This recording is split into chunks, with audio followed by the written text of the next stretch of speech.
Hi. It's Mrs. Stitches or Sheila. Hi, everybody.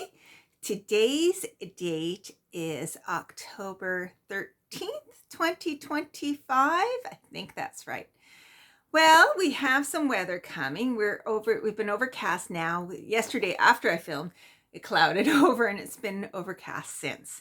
And so I think we have a big storm coming. They're talking about a big nor'easter, which is odd at this time of the year. But I think looking in the forecast, we have a lot of rain coming, which is great because we really do need it. So today I think I have to go grab something.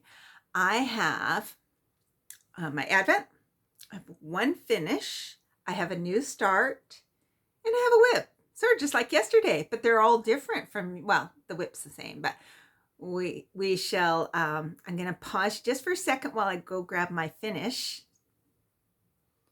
Okay, I got it. Okay, let's start off with the Advent. So 13, oh, I'll have a story too. Number 13, is that right way up? No, it's not. Number 13.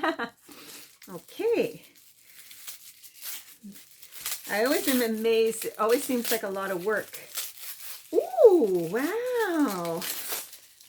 Oh, these are dressmaker pencils. That's kind of cool.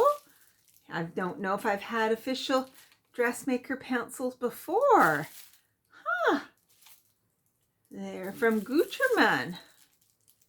Simply the best. Cool. They're very pretty. They're very nice. It's my first of dressmaker pencils. Excellent. I'm sure they'll come in handy when I do some finishing. Okay. First, I'll show you my finish. Speaking of finishing, it is in a book. It's in my bookmark.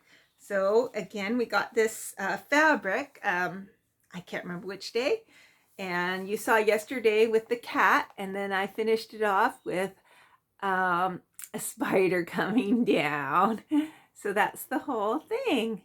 I really like it. And so I already using it and put it in my book last night and was reading last night. Okay, my new start is, let me just find the picture because it's a big picture. It's called The Watchers and it's designed by Elizabeth Burlock. Now, I did another one of hers. It was the big cat eye and owl. Saving Grace's Fine Needle. So it is called The Watchers. So this is what it's going to be. So it's a bit bigger. So I've started at the top here and I've just come down and I've only done that much. So I am not sure how many days this will take me. It might take me a while, but there's my start. So I think it actually is showing up. I was worried about, there are probably, I'm going to guess 8 grays in this. There is like 645, 646, 647, 648, 317, 415, 414, 315. It's like so many different grays, but there you go. So that is my start. That's going good. And then the whip I worked on, and boy, speaking of whip, I'm just whipping through this already. Was my Christmas quilt. So I'll just show you the finishing picture. Yeah, this is a different spot. It's right down there.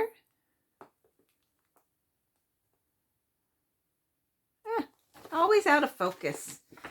That's my camera. So what I've been working on is this quilt here. And so I almost got all the way around.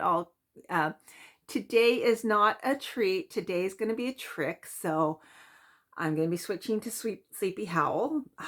But we'll see if I get back to this. So just to show you the full, what I've done so far. And this is the 4th of 5 quilts. Oh, it looks so great. I absolutely love it. It is my treat, that's for sure. Okay. And like I said, I'm going to be starting the Sleepy Hollow, so I'll just show you again where I'm at. So I think I will just work on the horse a bit. I might, if I get really bored, I might do a bit of the border, but I think I'll work mostly on the horse and the man, his legs. see how far we can get on that. So that's pretty quick. That's like a normal vlog style. So I didn't go anywhere yesterday. I went for a walk with my friend this morning. I go every Monday, I go for a walk. So I do have a list of questions here that I'm saving. So I'm going to tell you one right now that, so I have 3 more questions that are sort of about my life. One is, how did I get into cross stitching? And then another one is, how did I come out west? And then how did I come out specifically to where we are? So those are going to be covered over the next little while. First, I'm going to answer how I got into cross stitching. This was Darlene Dion. She's a fellow floss tuber. She asked the question. And if you remember last, I met John and we both lived in different provinces. So we actually, through our, we had a year before we got married of just courting. And then when we got married, we still lived in different provinces for 2 years. So about 3 years we were separated. And so we would fly back and forth. John did a lot of flying at the beginning, but later on I did a lot of flying. He didn't like flying as much, but he still flew sometimes. But I did a bit of flying out to see him and spend, time with him. Used up a lot of my holiday time. And the way to fly there, there would be a flight from Nanaimo to Calgary. And then I would switch to a very small plane from Calgary to Medicine Hat. And we called it the Tube. It was an interesting plane. It was, well, it was like a tube. So I don't know what type of plane it was, but it was just, it had single seats on all the sides. The whole roof of it was rounded. You walked up the steps, there was no overhead luggage or anything. So when you had any carry-on, it went into a cart and they stored it underneath with your other luggage. And it just was like, it was a wild plane. And it was cold in the winter time. It didn't really have heating. I don't remember being that hot in the summer, but anyway, so it was a little bit of an adventure. And it was always parked way far away from the terminal. So you had to take a bus to get out to it. And then you walked up to it. So some of the winter ones weren't all that fun, but one time coming back from visiting him, I was on the Tube and I saw a girl cross stitching, and she was cross stitching this African seam. Now it's very, very loud in the Tube. And so I couldn't ask her any questions or anything. It was just sort of sitting in front of me to the side or beside me, and I could see it all. And maybe I asked her some questions at the very end, but after we landed, but you're always kind of getting together and going off, blah, blah, blah. Sometimes panicky about connections. But after seeing her cross stitch, so that was probably in, I'm going to guess around 2017, I think. And I then went, I don't know, I think I first ordered kits from Amazon, 2 kits. One of them is the bird one, and the other one is, if you ever watch Lisa of 4 City Stitching, she has one of my first ones in the background. It's a cat on a tree hanging in a teapot. I gave it to, I stitched them both for my mothers at the time, my mother and my mother-in-law. And and then I think I got the cross stitch magazine, and I kitted up one of the patterns in it and stitched that. And then I started my hay too. So there was all that kind of progress. And so I'm going to just go grab 2 of the ones that were my very first. Okay, so one of the ones I did was a kit, and this was the finished one. I swear I'm stitching Sarah. Saw this and asked for the pattern. I lent her the pattern. She was very gracious and gave it back to me, which wasn't expected, but she also has stitched this too. But it was just a kit. It's supposedly a DMC design, And it was interesting because this came as a kit on Amazon, and actually this is a pillowcase. And so I had to actually stitch it with my hand inside the pillowcase. So that was kind of a challenge. And obviously this is, both the ones I did originally were counted cross stitching. I didn't do stamped at all. So I started off with counted. And yeah, it's a really cute one. So, and yeah, I did that the whole, I don't know how long I took it. And then I did, like I said, one for my mother. And then I remember going to a cross-stitching shop in Nanaimo. This is faded.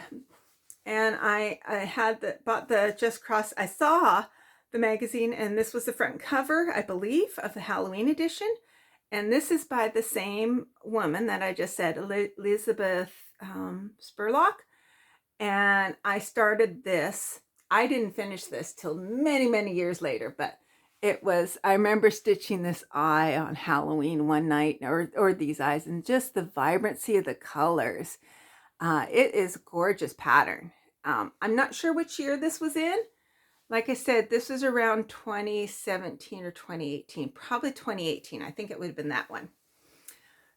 And then I started my Haid, which I haven't finished yet, which is the Tempest Fugit.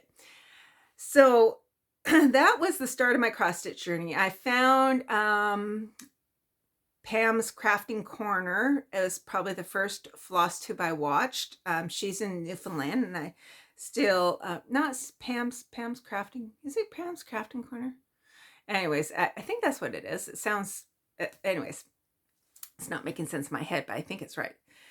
And learned some techniques from her. I remember learning waist knots, which helped a lot. And then I just started in the cross, and it just slowly grew. So it all started by seeing somebody on the plane cross stitching. And so now I am very proud always to stitch on a plane, because you just never know who you're going to influence. You might just bring another person over to the dark side. I am so grateful to have found cross stitching. Yes, I found it late in life, in my 50s. I'm blessed with having very good eyes. I can see really close up. My hands don't shake, which is a good thing. And so I hope to be able to keep the craft going for some time. I love it. You probably figured that out already, but I feel extremely fortunate. The timing of it all, and finding it right before I retired in 2019. So I kind of got a bit into the craft, so that when I retired, I was full on stitching. So it's all been very, very good. So that is the story of how I got started stitching. Thank you, Darlene, for asking. Okay, so I shall let you guys go, and I shall see you tomorrow.